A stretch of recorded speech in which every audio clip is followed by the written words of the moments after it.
On est à Triavna, une ville en plein milieu du Balkan central. Et il fait frais, de nouveau. On oscille entre chaud et froid.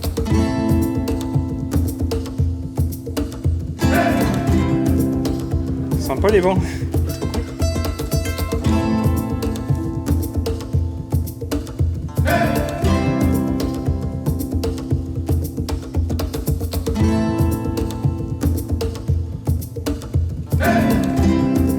Pour le coup, on est les seuls touristes là. Putain, la gueule du truc. T'as vu des câbles? Câbles à l'extérieur, putain. C'est chaud.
La Bulgarie.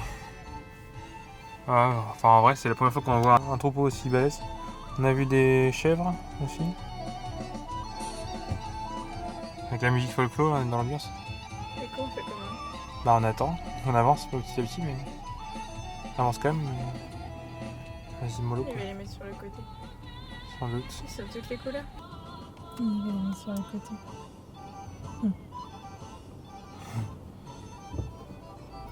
Ah, ils obéissent. Ils obéissent. Ça sent le feu de bois quand même. Ils ont bien commencé à allumer leur cheminée.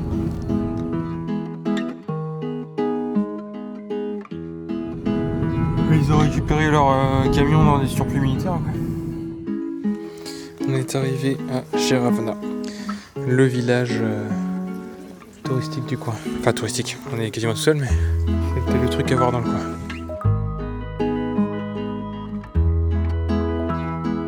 Ça, tu vois, c'est la mairie. Il y a pire comme mairie. Une belle scène.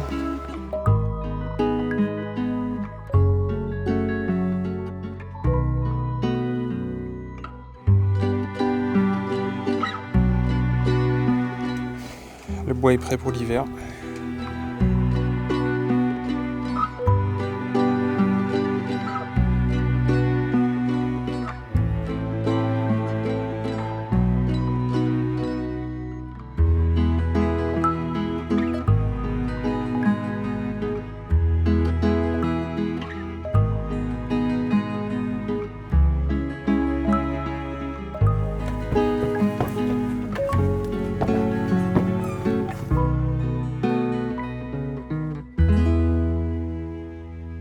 Jeravna, ça vient du mot Jernov en slave, qui est employé pour dire la pierre du moulin. Parce que ils sont installés ici parce que justement il y avait plein de sources d'eau. Donc c'était un point de passage de route entre le nord et le sud, les montagnes de la Stara Planina. C'est comme à Fititsa en fait. Les gens les plus éclairés de leur époque en Bulgarie, ils venaient des petits villages comme ça, parce qu'il y avait une attirance pour la culture. Donc on pourrait penser que ça venait des grandes villes, mais en fait, plutôt des petits villages.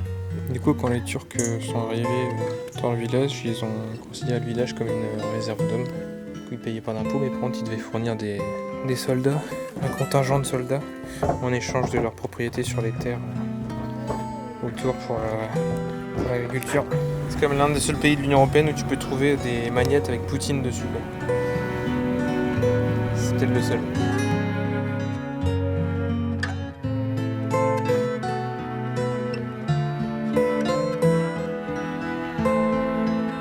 Garage. notre dernier jour. Demain, on prend l'avion. Retour à Nantes. Ça va faire bizarre de passer de ça à la maison. Là. Choc culturel de retour.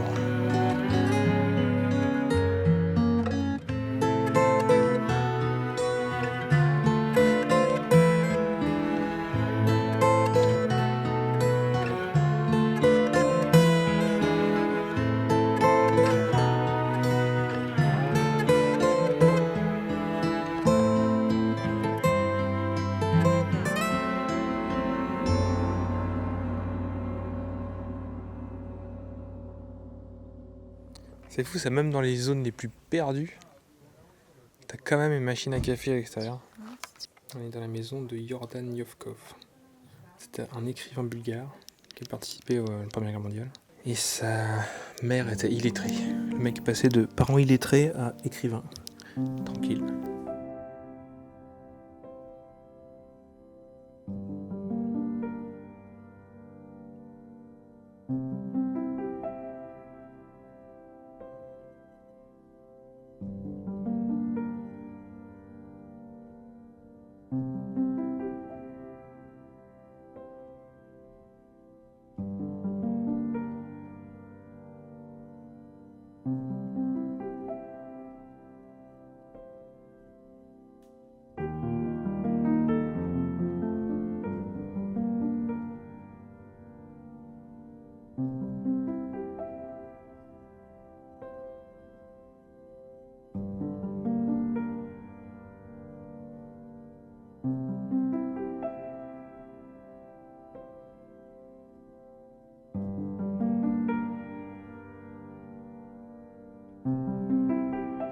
On vient d'arriver à la taverne, ils nous ont accepté, incroyable. Et ils prennent la carte, chose encore plus incroyable.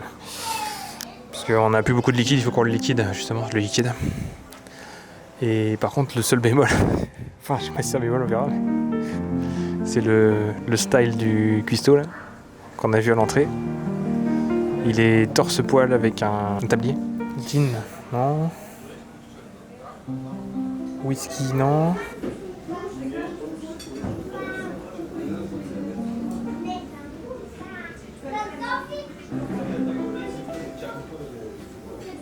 Saucisse fait maison avec des frites et du fromage. J'ai 3 petits chats qui attendent que je leur donne à manger. Mais je t'ai déjà donné un morceau de la saucisse.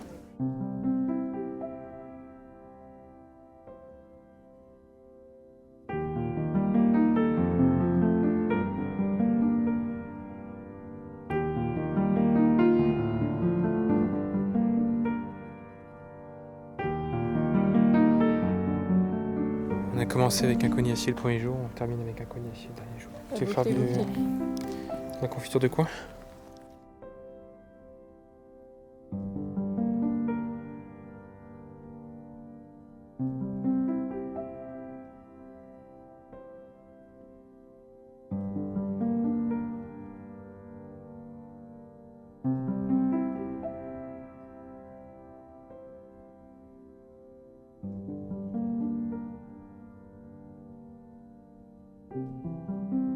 On va essayer une machine de bord de route.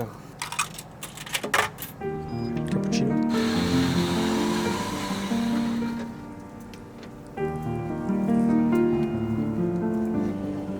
Il est pas mal. Veliko Tarnovo, oui. Veliko Tarnovo, c'était la capitale de l'empire, du second empire bulgare, je crois. Et le premier empire bulgare, c'était Preslav, la capitale, et c'est là qu'on va.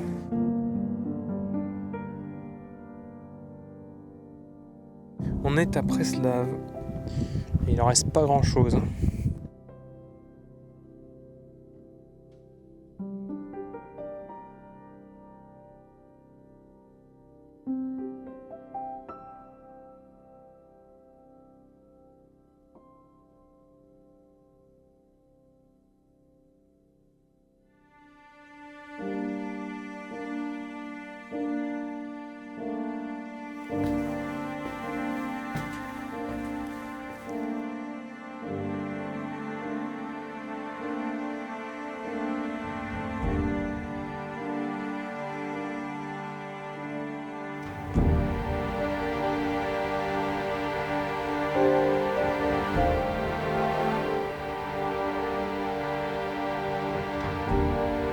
La poterie, toujours la poterie.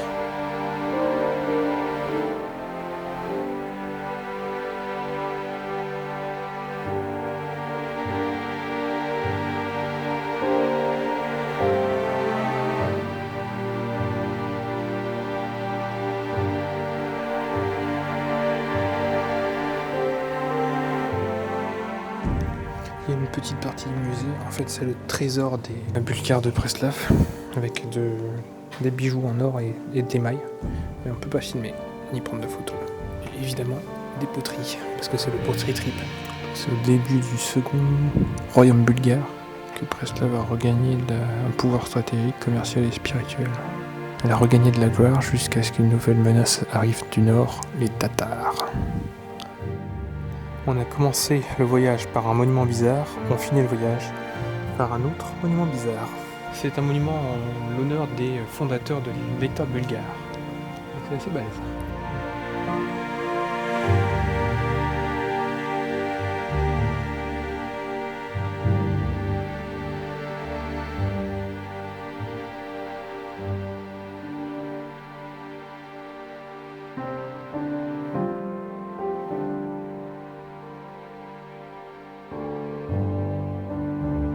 Bizarre comme monument quand même.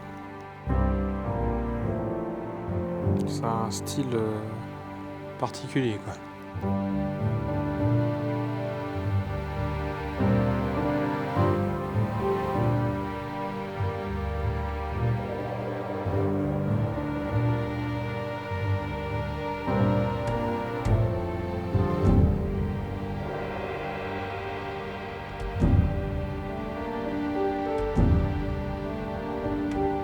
La ville de Choumen, encore plus loin vers l'est jusqu'à la mer, Varna.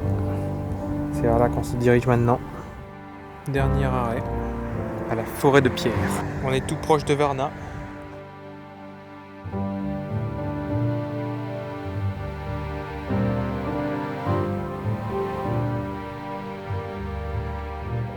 Bon, bah voilà, maintenant il reste plus qu'à faire les trucs, les actions habituelles de fin de voyage, nettoyer la voiture, ranger les affaires et demain matin, l'avion direction Nantes. C'est vrai qu'elle est bien sale la voiture, mais en vrai ça va. Ça grince.